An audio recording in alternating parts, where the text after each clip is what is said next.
The Silk Road was a complex series of trade routes between Europe and Asia, established in the first millennium BC. More than a way to exchange goods, the Silk Road became a bridge between cultures as well. Inspired by this ancient marketplace, world-renowned cellist Yo-Yo Ma began the Silk Road Project in 1998.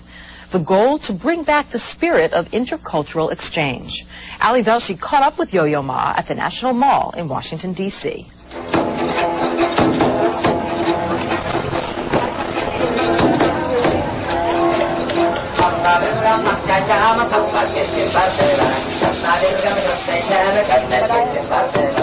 Much more than spices, textiles, and gunpowder were traded along the ancient trade route known as the Silk Road.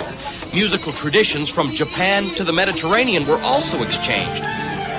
Today, that mythic route has captured the imagination of world-renowned cellist Yo-Yo Ma. 4 years ago, he created the Silk Road Project, a collaboration of hundreds of composers and performers from Asia, Europe, and North America. Ma's mission is to create contemporary music through the intermingling of traditional forms found along the Silk Road. I've been traveling for the last 25 years as a musician, as modern-day troubadour. And as a guest in a lot of places, they tell you stories, they tell you what is precious to them. I know something that's precious to you.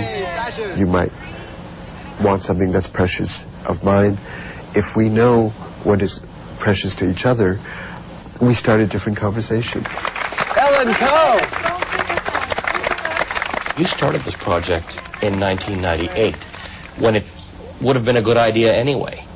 All of a sudden, in the post-September 11th world, what does it mean now? Is there a greater need for this business of building trust between different cultures, variant cultures? Well, my only answer that I can give is that I'm more committed, more devoted, and more passionate to doing the exact same work.